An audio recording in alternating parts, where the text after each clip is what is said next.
Hello and welcome to Lucid MMA Picks. I'm your host Paul. Today is Friday, September 8th, less than 24 hours before UFC 293 Adesanya versus Strickland.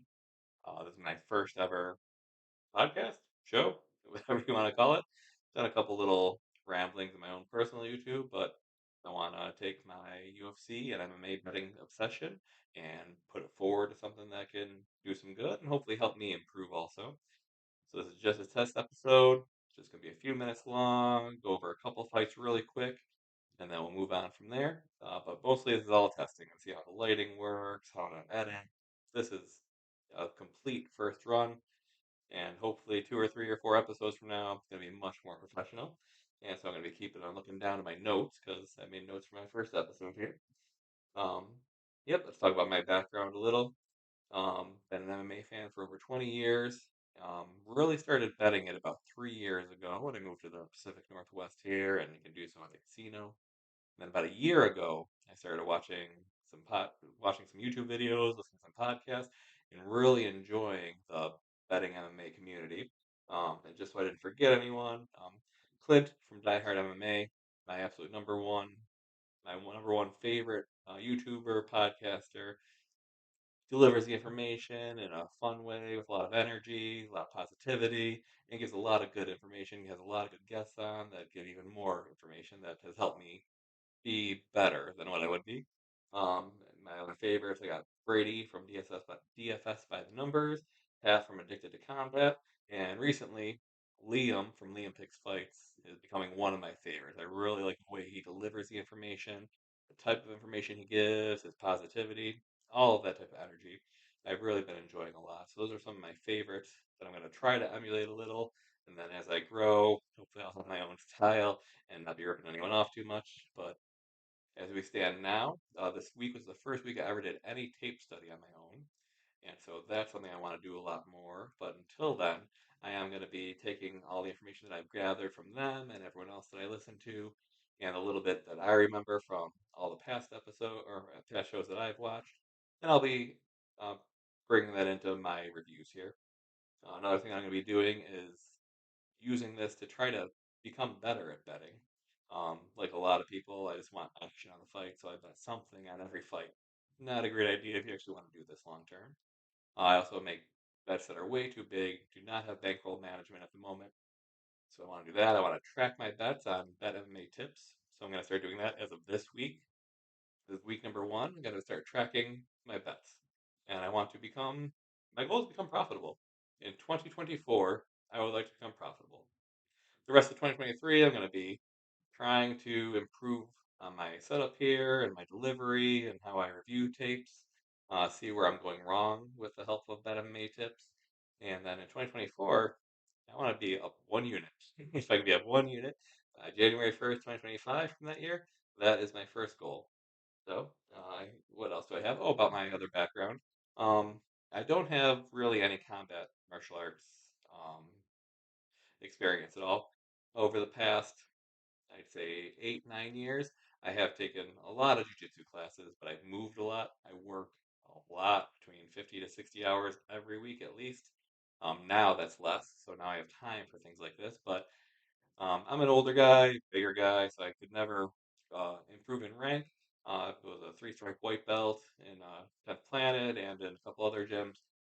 But like I said, I moved around a lot and could never improve for some other reasons. But I really love jujitsu. I love the wrestling. I love grappling, and that's where my heart really lies. And that's where my knowledge is probably the best. But we're going to improve on that. We're going to try to keep on doing it. Anything else I wanted to say here? Um, yeah, that's about it. Got all my goals. I got what I'm doing. Got my tips. Let's do this. All right. Tomorrow, we're going to go over the last three fights of the night. The main event, the co-main event, and the featured fight right below that. So we're going to start there. And let's see what we got here. We've got Manal, Manal Cobb going against Felipe dos Santos. Manal Cobb is a minus 450 favorite as of today. And Felipe dos Santos is a plus 325 underdog. I believe Dos Santos was supposed to have a fight on the Dana White Contender Series, got canceled, and got called last minute to fly halfway around the world for this fight. Not that Manel Kopp didn't have a long fight also, but with this win and maybe one more, he might be fighting for a title. And Dos Santos has a lot of possibilities, has a lot of good qualities that you want to see in a fighter. Seems to have some good fight IQ, some great aggression, and very well rounded.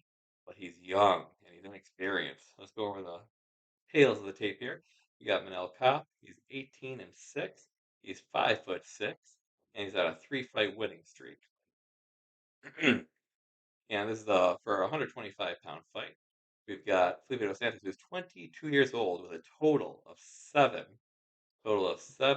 pro MMA fights. Let me get the ads down. That's another thing that'll be improving is I can get some pictures ready, and we don't have to be scrolling with all the ads also. But he is 22 years old. He's 5'7", again, 126 pounds. Watched a replay of the weigh-ins today, and they both seem like they made the weight without too much problems. And El Cap, of course, has tons of personality and tons of confidence and ego. And Dos Santos is not too shabby in that area either. And for that reason, I believe this might be a good spot for the under, which I have not bet yet because I'm very tentative on betting the unders on 125 pounders, even though in this particular situation, I think it'd be great. All right, let's go on to the co-main event of the night. We have Tai Tuivasa versus Alexander Volkov in a heavyweight bout. They had a fight. I'm sorry, wrong one. We got Tai Tuivasa versus Alexander Volkov in a heavyweight bout. And Tai Tuivasa is 14-5. He's lost his last two, but that was to Sergey Pavlovich and Cyril Gahn. Forgivable losses, obviously. Then we got Alexander Volkov, who is 34 years old, obviously 6'7", has the height and reach advantage over everybody, and so he'll have that again here tomorrow night. And he's 34 years old. He's last two wins over Alexander Romanov and Berezino Rosenstrike, and pretty quick and not so great loss by a straight armbar to Tom Aspinall before that. So in this fight, though, we have Alexander Volkov is a minus 250 favorite with Tai Tuivasa being a plus 200 underdog. I am going to go ahead and pick Tai Tuivasa in this fight.